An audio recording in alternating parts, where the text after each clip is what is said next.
ವಿಕ್ಕಿ, ಯಾಕೆ ಇಲ್ಲಿ ನಿಂತಿದ್ದೀರಾ? ಬನ್ನಿ ಒಳಗೆ.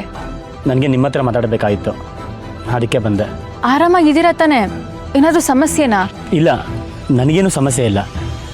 ಹಾಗಾದ್ರೆ ಬನ್ನಿ ಒಳಗೆ. ಮಲ್ಲಿ, ಅಲ್ಲೆಲ್ಲರೂ ಇರ್ತಾರೆ, ಸರಿ ಹೋಗಲ್ಲ. ಇಷ್ಟೊತ್ತಲ್ಲಿ ನಾವು ಮನೆ ಹೊರಗೆ ನಿಂತು ಮಾತಾಡೋದು ಸರಿ ಹೋಗಲ್ಲ. ವಿಕ್ಕಿನ್ ಯಾಕೆ ಮನೆ ಕರ್ಕೊಂಬಂದಿಲ್ಲ ಅಂತ ನಮ್ಮ ಅಮ್ಮ ಮತ್ತೆ ನಿಮ್ಮ ಅಕ್ಕ ನನಗೆ ಕ್ಲಾಸ್ ತಗೋತಾರೆ. ಇನ್ನೊಂದಿನ ಖಂಡಿತ ಬರ್ತೀನಿ. ಇಲ್ಲಿ ಮಾತಾಡೋದು ಸರಿ ಹೋಗಲ್ಲ ಅಂದರೆ ಹೊರಗಡೆ ಹೋಗನ್ವಾ? ಆದರೆ ನಾನು ನಿಮ್ಮ ಹತ್ರ ಮಾತಾಡಲೇಬೇಕು. ಗಡಿಯಾರ ನೋಡಿದ್ದೀರಾ? ಗಂಟೆ 9:15. ಈ ಟೈಮಲ್ಲಿ ಎಲ್ಲಿ ಹೋಗೋದು? ಅಷ್ಟೊಂದು ಅರ್ಜೆಂಟ್ ಏನಿದೆ? ನಾಳೆ ಬೆಳಗ್ಗೆ ಆದರೂ ಮಾತಾಡೋಣವಾ? ಇಲ್ಲ, ಈಗಲೇ ಮಾತಾಡಬೇಕು. ಅಟ್ಲೀಸ್ಟ್ ಟೆರೆಸ್ ಮೇಲೆ ಹೋಗೋಣ. ಟೆರೆಸ್ಗಾ? ಇಲ್ಲ ಅಂತ ಹೇಳ್ಬೇಡಿ ಪ್ಲೀಸ್. ಸರಿ ಬನ್ನಿ. ಈಗ ಹೇಳಿ, ಏನಾಯ್ತು? ನೀವು ಸಂಜೆ ಸಿಕ್ಕಿದಾಗ ನಿಮ್ಮ ಮನೆಯವರೆಲ್ಲ ಕಸದಲ್ಲಿದ್ದಾರೆ ಅಂತ ಹೇಳಿದ್ರಲ್ಲ. ಓ, ನೀವು ಅದಕ್ಕೆ ತಲೆ ಕೆಡ್ಸ್ಕೊಂಡು ಇಲ್ಲಿ ತನಕ ಬಂದ್ರಾ? ವಿಕ್ಕಿ, ಇಂಥ ಸಮಸ್ಯೆ ನೂರಾರು ಬರ್ತಾ ಇರುತ್ತೆ. ಅದಕ್ಕೆಲ್ಲ ತಲೆ ಕೆಡ್ಸ್ಕೊಂಡು ಕೂತ್ರೆ ಆಗುತ್ತಾ? ನಾನು ಹೇಗೋ ಒಂದು ಮ್ಯಾನೇಜ್ ಮಾಡ್ತೀನಿ, ಯೋಚನೆ ಮಾಡಬೇಡಿ. ಅಂದರೆ 2 ಲಕ್ಷ ಅರೇಂಜ್ ಮಾಡಾಯ್ತಾ? ಇಷ್ಟು ಬೇಗನಾ? ಇಲ್ಲ. ಮತ್ತೆ ಹೇಗೆ ಹೊಂದಿಸ್ತೀರಾ? ಆಗಲೇ ಹೇಳಿದ ಥರ ಜಿಲೇಬಿ ಮಾಡಿಕೊಂಡು ಆಗುತ್ತಾ?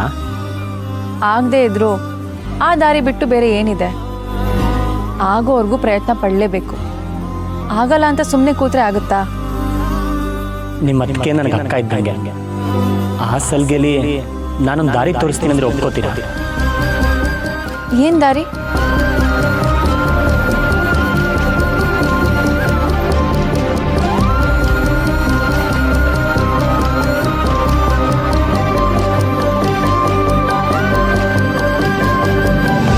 ನಿಮಗಿದು ಸಹಾಯಕ್ಕೆ ಬರ್ಬೋದು ಅಂತ ತಂದೆ. ನಿಮ್ಗೆ ಯಾವಾಗ ಆಗತ್ತೆ ಆಗ ವಾಪಸ್ ಕೊಡಿ, ಅರ್ಜೆಂಟ್ ಏನಿಲ್ಲ.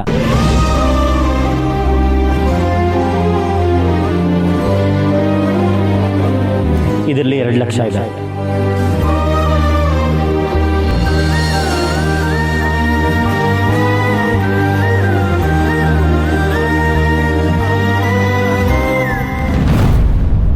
ಬರೀ ಬ್ರೋಕರ್ನ ನಂಬಿದ್ರೆ ಆಗುತ್ತಾ ಮಿಥಿಲಾ?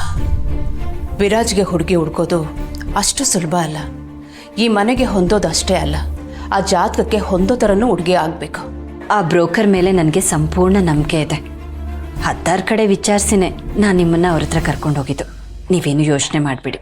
ಏನು, ಈ ಸಲ ನಮ್ಮ ವಿರಾಜ್ಗೆ ಒಪ್ಪಿಗೆ ಆಗುವಂಥ ಹುಡುಗಿ ಸಿಕ್ಕಿದ್ರೆ ಸಾಕು. ಸಿಗ್ತಾಳೆ ಅತ್ತೆ, ಸಿಗದೆ ಎಲ್ಲ ಹೋಗ್ತಾಳೆ. ನಮ್ಮ ಕಣ್ಮುಂದೆನೇ ಇದ್ದಾಳಲ್ಲ. ಕಣ್ಮುಂದೆನಾ? ಅದೇ ಅತ್ತೆ, ಜ್ಯೋತಿಷಿಗಳೇ ಹೇಳಿದ್ರಲ್ಲ, ಕಣ್ಮುಂದೆನೇ ಇದ್ದಾಳೆ, ಸಿಗ್ತಾಳೆ ಅಂತ. ಅಷ್ಟಾದರೆ ಸಾಕು ಮಿಥಿಲಾ, ನನಗೂ ನೆಮ್ಮದಿ ಇರುತ್ತೆ. ಟೆನ್ಷನ್ ಎಲ್ಲ ಬಿಟ್ಬಿಡಿ ಅತ್ತೆ. ವಿರಾಜ್ಗೆ ಹುಡುಗಿ ಹುಡ್ಕೋ ಜವಾಬ್ದಾರಿ ನನ್ನ ಮೇಲೆ ಹಾಕಿದ್ದೀರಲ್ಲ, ನಾನೆಲ್ಲ ನೋಡ್ಕೊಳ್ತೀನಿ. ಅದೇ ನನಗಿರೋ ಧೈರ್ಯ ಮಿಥಿಲಾ. ನಿನ್ನ ಕೈ ಹಾಕಿದ ಕೆಲಸ ಯಾವತ್ತೂ ಸಕ್ಸಸ್ ಆಗದೇ ಇರಲ್ಲ. ಅದೇ ನನಗಿರೋ ಸಣ್ಣ ಸಮಾಧಾನ.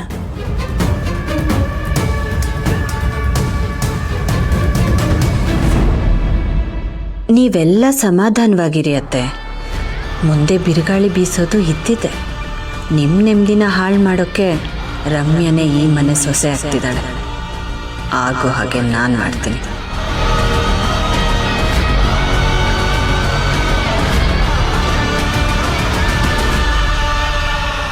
ವಿಕ್ಕಿ, ಏನು ಮಾಡ್ತಾ ಇದ್ದೀರಾ? ಏನಿದೆಲ್ಲ? ನಿಮ್ಮ ಪ್ರಾಬ್ಲಮ್ನ ಸಾಲ್ವ್ ಮಾಡೋಕ್ಕೆ ನನ್ನ ಕೈಯಲ್ಲಿ ಆದಷ್ಟು ಚಿಕ್ಕ ಸಹಾಯ ಮಾಡ್ತಿದ್ದೀನಿ. ಪ್ಲೀಸ್ ಬೇಡ ಅನ್ಬೇಡಿ. ಇಷ್ಟೊಂದು ದುಡ್ಡು ಎಲ್ಲಿಂದ ಬಂತು? ಕೇಳ್ತಿದ್ದೀನಲ್ಲ, ಹೇಳಿ ವಿಕ್ಕಿ. ಅದು ನನ್ನ ಸೇವಿಂಗ್ಸ್.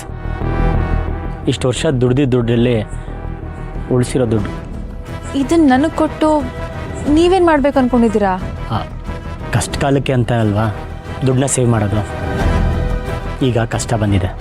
ಕಷ್ಟ ಬಂದಿರೋದು ನನಗೆ ಕಷ್ಟ ಬಂದಿದೆ ಅಂತ ನಿಮ್ಮ ಸೇವಿಂಗ್ಸ್ನ ತಂದುಕೊಟ್ರೆ ನಿಮಗೆ ಕಷ್ಟ ಬಂದಾಗ ಏನು ಮಾಡ್ತೀರಾ? ನಿಮ್ಮ ಫ್ಯಾಮಿಲಿ ಬಗ್ಗೆನೂ ಯೋಚನೆ ಮಾಡಬೇಕಲ್ವಾ? ನಿಮ್ಮ ಫ್ಯಾಮಿಲಿನೂ ನಮ್ಮ ಫ್ಯಾಮಿಲಿ ಥರನೇ ಅಲ್ಲ. ನಿಮ್ಮ ಸಮಸ್ಯೆ ಮುಂದೆ ನಾನು ಕೊಟ್ಟಿರೋ ದುಡ್ಡೇ ಹೆಚ್ಚಲ್ಲ. ಸೇವಿಂಗ್ಸ್ ಮಾಡೋಕ್ಕೆ ಮತ್ತೆ ದುಡಿಬೋದು. ಹೆಚ್ಚಲ್ವಾ? ನಮ್ದಲ್ದೇ ಇರೋ 1 ರೂಪಾಯಿನೂ ಎಷ್ಟು ಭಾರವಾಗಿರುತ್ತೆ ಗೊತ್ತಾ ವಿಕ್ಕಿ?